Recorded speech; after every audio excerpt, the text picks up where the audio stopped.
Et non, la Bugatti Veyron n'est pas la première supercar made in France à moteur W16. Avant elle, il y a eu la Jiménez Novia. Et nous avons trouvé le journaliste qui a parcouru sans doute le plus de kilomètres à son volant. Il s'agit de Yves Bérosé, interviewé dans Le Motorhome par Patrick Garcia. C'était français? Vraiment français? Oui, c'était fait à Monteux, le village de Jean Ragnotti, Carpentras, au pied du Ventoux. Ah, ok. Et là, on a vu débarquer au salon de l'auto. Il y avait d'un côté la berlinette Hommel avec son petit 4 cylindres Peugeot. Ouais. Et à l'autre extrémité du hall 1, il y avait une auto improbable, 16 cylindres. Mais c'est un constructeur? Alors, Jiménez, donc évidemment, on s'est jeté dessus comme, Bah oui. comme la misère sur le bac Clerget. Et j'ai fait la connaissance de Ramon Jiménez, qui est un type, comme on n'en rencontre pas beaucoup, Ouais. qui a couru à moto en 3,5 et en 2,5. Il est sur Yamaha, qui était concessionnaire Yamaha, donc il avait pris sa retraite de pilote. Un jour, il s'offre un voyage en Californie, Ouais. avec femme et enfants, mais derrière la tête, il avait une idée, c'était de se rapporter un kit 917. Donc, il a rapporté un kit 917 sur base de coccinelle. Oui. Voilà. Oui. Ouais. Donc, Il y avait beaucoup de kits sur et Coccinelle à puis, l'époque. arrivé chez lui, il déballe le truc à son atelier, et il se dit non, mais c'est pas... 917, ça mérite autre chose qu'un flat four. qu'un flat four. Il pioche un peu. Alors, il faut aller chez lui, hein. C'est Géo trouve tout. Il y avait un bout de châssis de 2 chevaux, de plateforme de 2 chevaux raccourci, mais où devant c'était une 2 chevaux, derrière c'était une chenille. Il grimpait au Ventoux avec ça. Enfin bon, c'est Géo trouve tout. Et fabuleux. Alors, il pioche dans ce qu'il connaissait. 4 cylindres Yamaha. Oui, moto, ouais. Et puis il dit mais alors il a aligné 4 moteurs de Genesis. Ouais. Hein. Ça faisait déjà plus de 100 chevaux, un moteur. Là. Ah bah c'était si tu le débridais, ça en faisait un peu plus. Ah, oui. Et donc il en met 4. Alors il pose 4 moteurs côte à côte. Il les relie avec une chaîne au banc.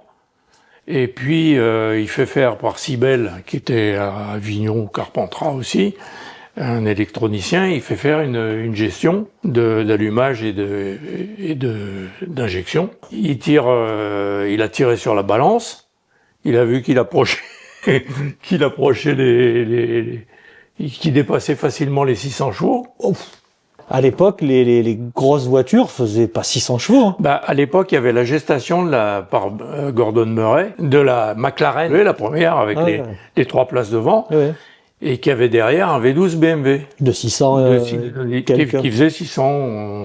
40, 130, je sais plus. Ouais. Alors, Gordon Murray promettait de faire une voiture de 1000 kilos. Il a eu énormément de mal, même chez McLaren, même avec les moyens qu'ils ont, même avec le bagage de Gordon Murray et de ses équipes. Et mon Jiménez... Ramon. il a sorti une voiture de 900 kilos et 600 chevaux avec son... Alors, un assemblage un peu étrange, ouais, quand même. il faut dire, on a lu partout, c'est une voiture qui a 4 moteurs de moto, etc. Oui, c'est ce qu'on dit. Non, ça a duré un quart d'heure pour valider le concept. Et après, il a dit c'est bon, ça marche, ça va marcher. Ouais. Donc, il a fait couler un bloc. Donc, c'était un seul bloc. Là, il n'y avait plus que 4 moteurs. Ouais. C'était un seul bloc, mais à 2 Villebrequin quand même. Donc, il y avait 4 rangées en W. Mais il a créé le bloc lui-même. Voilà. Motoriste. Il a dessiné le truc. Il s'était acheté AutoCAD, ou il l'a craqué, j'en sais rien. Il a découvert AutoCAD. Ouais. Et mon Ramon, il s'est acheté un ordinateur, il avait un machin, et il a dessiné son bloc, il l'a fait mouler, et pour les Villebrequin, il est allé chez Chambon, qui faisait les Villebrequin pour la F1, pour les protos, etc. Ah oui. Là, ils ont souri. Ouais. Donc il est rentré chez lui penaud, Yes. il a acheté 2 barreaux d'acier, Ouais. et il a usiné les 2 Villebrequin. Lui-même. Lui. ça part fort. Moi je dis que les artisans anglais à côté, c'est de la roupie de Sansonnet. Et il y a un truc qu'il n'a pas usiné, il a emprunté chez Eurocopter, parce qu'il devait faire des pièces pour eux. Il devait faire du décolletage, etc., du travail de précision pour eux. Et il avait un pote là-bas, il a pris un couple d'engrenages de renvoi d'angle d'hélicoptère.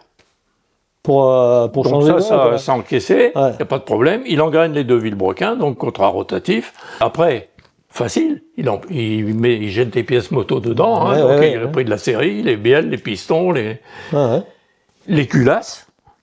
Je sais même pas si c'était pas des culasses 5 soupapes à cette époque, puisque Yamaha fait ça. Les Exup, c'était plus que ça. Et donc 80 soupapes, quoi. Non, mais c'est un W16. Et là, c'est un W16, mais un seul moteur. Voilà. Les 4 moteurs, c'était pendant un quart d'heure, je t'ai dit. C'était oui, d'accord. Après, il a carrément créé un bloc complet. Il a inventé, il a créé un... Ferdinand Piche, il a rien inventé, quoi. Ah bah, la Bugatti, il y a même eu un salon, il y avait un 18 cylindres, il y avait un W18. Dans les et après, ils se sont calmés, ils sont limités à W16. On va faire comme Ramon, Mais Ramon, voilà. Mais ça, alors, quand il était au salon, il avait déjà son moteur... Au salon, il y a l'équipe d'échappement, parce qu'on était à l'échappement à l'époque, qui découvre Jiménez. Mais il y en a un autre qui a découvert Jiménez. C'est François Michelin.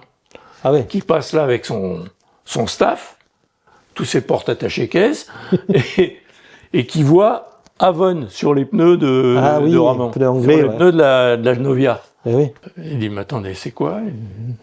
Les autres, un peu penaud de de voir l'intérêt que le grand patron donnait à cette voiture, et eux, ils étaient secs, comme nous, hein. Donc, François Michelin va poser question à Ramon, et puis il dit à son staff, là, pourquoi on n'est pas là-dessus, nous? Donc, le gars, porte grande ouverte à la doue, etc. Et voilà. Ramon, il avait moulé le kit polyester. Il n'allait pas en rester là quand même. Il s'est pas contenté du petit truc qu'il avait acheté aux États-Unis. Il s'en est servi comme master. Il a fait un moule et il a créé non pas une carrosserie à poser sur une coccinelle, sur une plateforme de coccinelle, mais une coque. Une monocoque. Tout acier, c'est quoi? C'est un peu tubulaire? En carbone, fibre de carbone. Arrête. Et alors, tu voyais la fibre de carbone? Moi, je suis allé voir au salon de la voiture de course, quand la première fois que j'ai vu une McLaren F1, ou un CLK Mercedes, un CLK GTR, etc. C'est quand même des gens qui ont pignon sur rue, qui manient la fibre de carbone, etc. Surtout c'est des grandes McLaren, entreprises, c'était la première coque carbone, je crois. En F1, Et Ramon, à côté, alors tu vas dans les coins de baignoire sous le baquet et tout. Là, t'as les fibres qui luttent, quoi, qui sont un peu tapées au pinceau. Tu sais, parfaitement. Les panneaux sont beaux, etc. Mais dans les coins, c'est comme ça, quoi. Brut. Mais quand même. Et ben Ramon, lui, t'avais l'impression qu'il avait rangé les fibres avec une épingle, qui les avait bien peignées dans le sens du poil, et c'est époustouflant, quoi. C'est fou, ça. Ah oui. Non. Donc Ramon, il réalise son kit 917 en polyester sur plateforme de coccinelle. Ça devient une monocoque en carbone.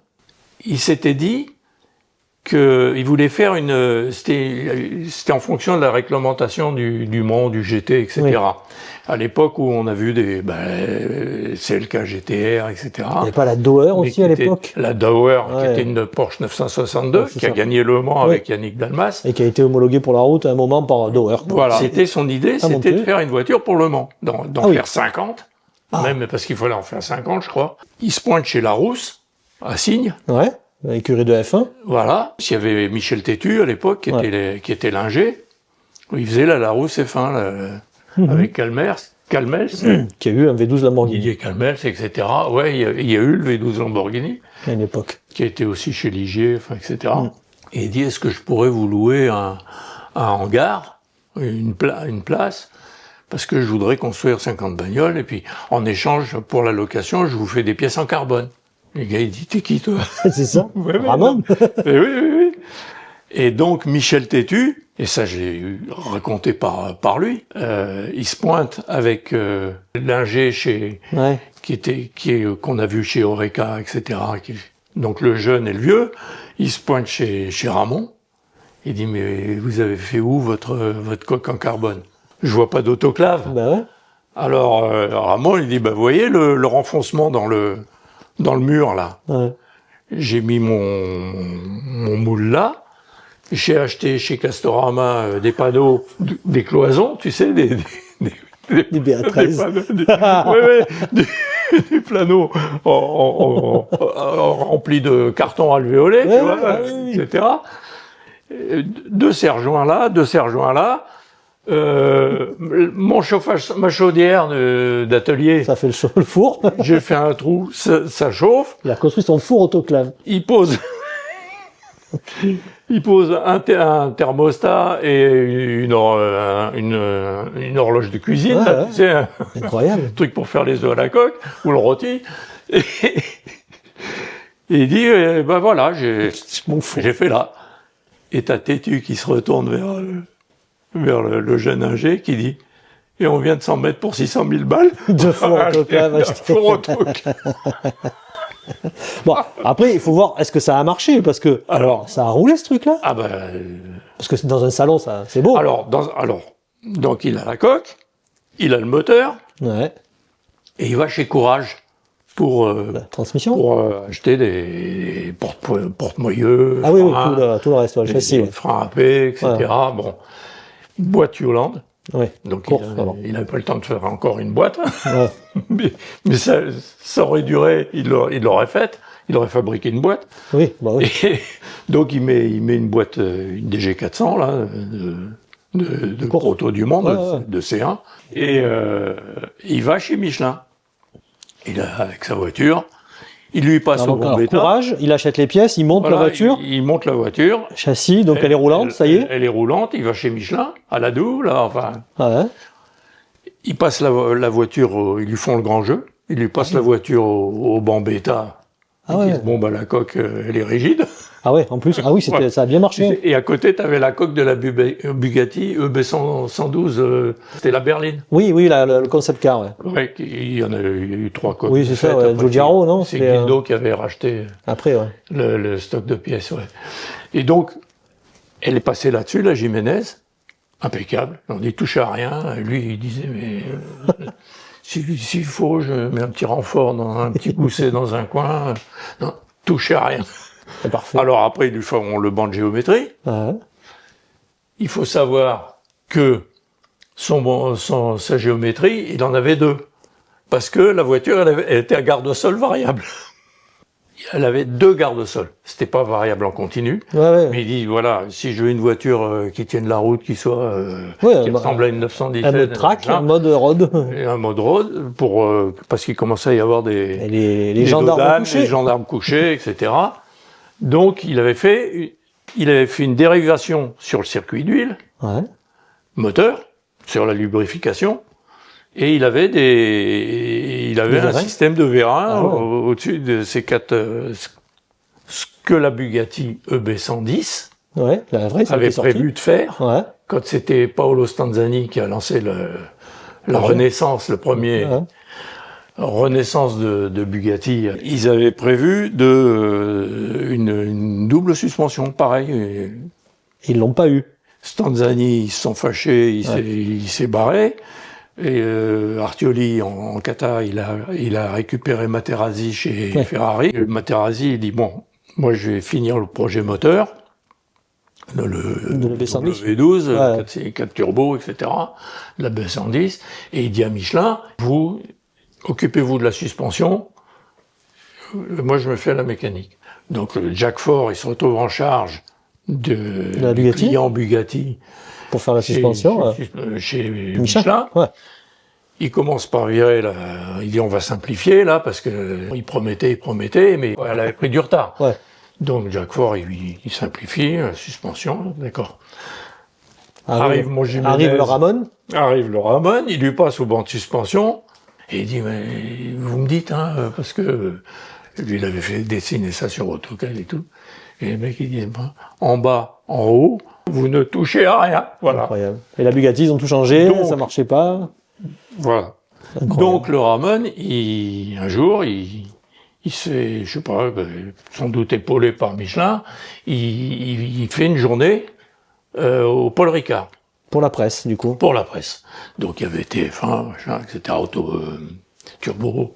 Moi je le lâche toujours pas d'une rondelle, je le tenais la bride sur le cou depuis le salon de l'auto, tu vois, je prenais des nouvelles très régulièrement.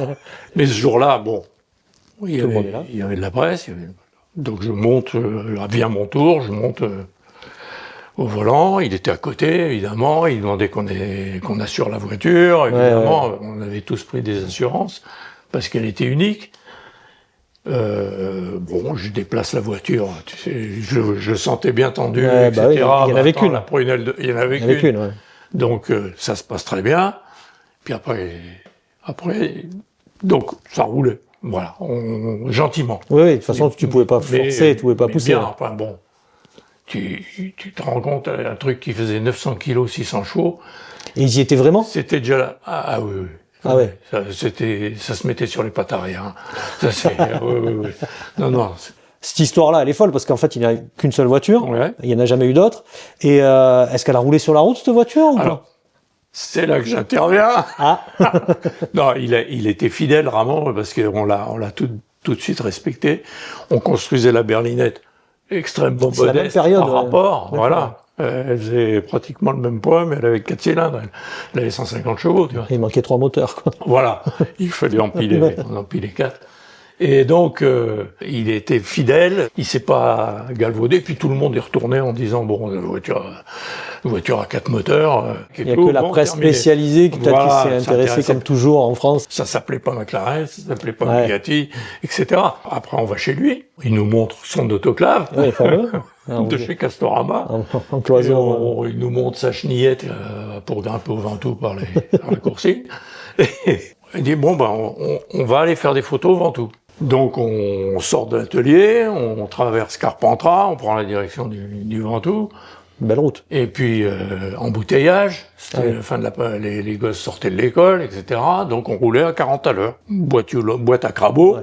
Bon, c'est là que ça te sert d'avoir fait de la Formule Ford. Et on tournait à 1000 tours, quoi, en ralenti. On avançait tranquillement, pas un hockey, pas un truc. Incroyable. Arrive la sortie ça s'éclaire, on sort du bled, et là, le mec avec sa 405 turbo diesel, il en rentre 2, tu sais, et puis il déboîte. Vous doublez, ouais. Nous, on garde le même rapport, on accélère, on a 1000 tours, et on le gomme. Ah bah ouais. Le mec, il s'est retrouvé con du mauvais côté. Il avait un turbo diesel, mais non. Voilà. Donc son 16 cylindres, là, c'était un turbo diesel. Ça avait du couple un couple fabuleux. Incroyable. Et donc, de 1000 tours à 10 000 tours. Ça prenait 10 000 tours. Ça prenait 10 000 tours, 9 000 tu me fais rêver. Ouais. De 1000 tours à 10 000 tours, pas un hockey, pas un soubresaut, pas besoin d'artiller, de scier du bois avec le levier de vitesse, tu vois. C'est fabuleux. Incroyable. Il a fait c'est un génie. Non mais son génie mécanique, c'est juste de la débrouille. Au Paul Ricard, on prenait le grand circuit. Et donc il monte à côté de moi, je le sens tendu, donc tu imagines. Tu le rassures. Je déplaçais la voiture. Il me dit, qu'est-ce que vous freinez tard? Ben oui, lui, il freinait sur 2 tickets de métro avec en Grand Prix. Mais là, c'était une auto avec quand même des gommards. Ouais, il y a du grip, quoi, en plus. Il y avait de la surface. Il y avait du Michelin. Donc, je pouvais, je freinais doucement. Oui. Mais pour lui, par rapport à une moto. Ah oui, bah oui. C'est incomparable. Ben voilà, pour l'anecdote, quoi. Ouais. Il n'était pas de ce monde. Il découvrait l'automobile en même temps. Alors, pour le coup, le Paul Ricard, la ligne droite, elle est énorme. Alors, on prenait c'est le 3.8. Le 3.8, c'est juste après les stands, et le 5.5, c'est quand tu vas au bout et que tu remontes. Alors, je sais pas s'il n'y avait pas un intermédiaire. Non. à l'époque, c'était à l'ancienne époque, il y avait encore du gravier là-bas. Oui, Mais il y avait quand même la grande ligne droite du Mistral, c'est ça. qui doit faire 2 Mais il n'y avait kilomètres pas quasiment. une bretelle intermédiaire qui permettait de faire... Ah, si, tu pouvais, Ouais, de pas prendre à la toute la ligne verrerie, droite. Oui. avant la À verrerie, la tu verrerie. pouvais Voilà. revenir. On braquait à la verrerie. Ouais. T'allais pas Et- jusqu'au bout. Ouais, c'était une bretelle à l'envers Oui, d'ailleurs. c'est ça. Pour Elle était vachement- le circuit école. Exactement. Et voilà. Tu Une vois, field était on là-bas. révise là. Merci Patrick. Et donc, je voyais tout ce qu'on allait faire avec lui derrière. Ah oui, d'accord, oui. Donc, tu étais en méthode, je te rassure. Je te caresse avant de. Ouais, ok. c'était le respect. Il y avait du monde qui devait essayer Oui. l'auto, etc. Mais bon. Et je voyais tout ce qu'on allait faire avec lui. Sur route, c'est bien simple. Je crois que j'ai fait beaucoup plus de kilomètres que lui au volant de sa voiture, oui. de sa propre voiture. Tu es peut-être celui qui a le plus conduit au monde, la Jiménez Novia. Oui, et puis après, il y avait l'équipe échappement, parce qu'on a fait, mais on est allé donc au Ventoux les premières fois, et puis après, on s'est retrouvé sur l'anneau du Rhin à Colmar. Ah. On a fait un circuit, et puis la course de côte de Turckheim. Donc là, mes petits copains d'échappement ont aussi conduit la voiture, D'accord. Georges Clavel, etc. Ouais, toute la Donc, grande on équipe. partage quand même. Hein. J'ai fait le plus de kilomètres. Bon, ouais, mais apparemment, elle t'a laissé un sacré souvenir. Et, donc, voiture totalement singulière, pourquoi ça Alors, n'a pas fonctionné? le règlement a changé au Mans. Je Non. crois qu'ils ont pas voulu se faire. Il y a eu le coup de la Dauer et ça a été. Ah oui. C'était le coup de grâce. Eh oui, Ils les ont voitures dit, de vous série, nous avez eu Ouais. avec votre fausse GT qui est une voiture de course. un pur proto de course. Bah ouais, quoi. c'est vrai. Et donc là, du coup, sa voiture n'a plus la possibilité de rouler en course. Donc, il s'est dit, je vais avoir des gens qui vont venir m'en commander. Ouais. Zéro. Ah mince. Il y a Schlesser quand même qui lui a dit c'est bien votre truc là et qui lui a ouvert les portes chez Chambon. Alors comment ça se passe? Schlesser il construisait son buggy et il a gagné le Desert Challenge Oui. avant le Dakar avec un Flat 8. Il avait fait aussi un bloc 8 cylindres. Mais qui? Ramon? Ramon Pour Schlesser? avec un seul Villebrequin. Il avait pris. Mais ce gars-là existe Non toujours? mais c'est un fou. Ah ben j'espère bien. Il faut qu'on retrouve. Ah bah oui, mais oui. Alors, il fait ce moteur pour Schlesser, Ouais. donc 8 cylindres, Mm. même méthode, les 8 à plat. Schlesser, il met ça dans son buggy, il gagne le Desert Challenge. Il passe chez Jambon. Ah bravo Jean-Louis pour ta victoire, etc. Mais qu'est-ce que c'est ton moteur? Il dit, bah c'est le mec à qui vous avez refusé de faire un Villebrequin. Ah bah oui. Et donc, après, Chambon lui a fait 2 Villebrequins donc il a dû avoir 2 moteurs ou remplacés, mais les Et du premiers. coup, faute de commandes et de clients et de tout ça, le projet s'est arrêté. c'est arrêté. Il s'est mis avec ses fils d'ailleurs il a travaillé pour Eurocopter etc. Ce gars-là est un génie mécanique, mais alors sous-utilisé du coup, parce que. Totalement. Et cette voiture, est-ce que tu sais si elle existe toujours? Moi j'ai vu j'espère bien. Faut qu'on la trouve. Bah oui. Et là, tu m'as déterré une licorne. Ah bah c'est une licorne. Merci Yves. C'est une licorne. Ah là, tu m'as fait rêver. J'ai eu la chance d'avoir la confiance de Ramin. Non, mais c'est Tu te incroyable. rends compte? Lui, c'était la prunelle de ses Non, yeux. parce que Novia, la fiancée. Ouais. Tu vois, c'était sa Ça veut dire fiancé? fiancée. Ouais. Ah ok, je savais pas. Ouais, pour moi, je parle pas espagnol. Parce que j'ai lu des trucs dessus où on disait que c'était un anagramme de avion. Ah, peut-être. Il faut retrouver Ramon et pour lui demander. Voilà, il faut lui faire raconter. Moi, tu vois, ça s'estompe un peu. Non, mais c'est fou qu'un truc pareil. Alors, parce que t'as quand même des tas de gens qui ont fait des voitures et qui ont jamais abouti à rien. Tu sais, des projets un peu fumés. On en a vu C'était passer. notre spécialité, Et là, échappement. merci Yves de ressortir ces trucs-là de l'oubli, parce que franchement, qui parle aujourd'hui de la Jiménez? Pas grand monde, et c'est un tort, quoi. C'est dommage. Merci. Il faut que quelqu'un, il faut que tu ailles le convaincre de la lâcher, de te la prêter. Je note ça, Adrien. Un rétromobile ou un je sais pas quoi, ou un salon non, mais on va essayer. ou un Incroyable. truc local ou. Fou. Merci beaucoup. C'est un truc de fou. Cette vidéo vous a plu? Alors abonnez-vous, laissez un like, voire publiez un commentaire pour échanger avec nous et le reste de la communauté. Vous pouvez aussi nous retrouver sur les réseaux sociaux, Facebook, YouTube Short, Instagram et TikTok, pour découvrir en avant-première des extraits des prochaines interviews. À bientôt dans le Motorhome.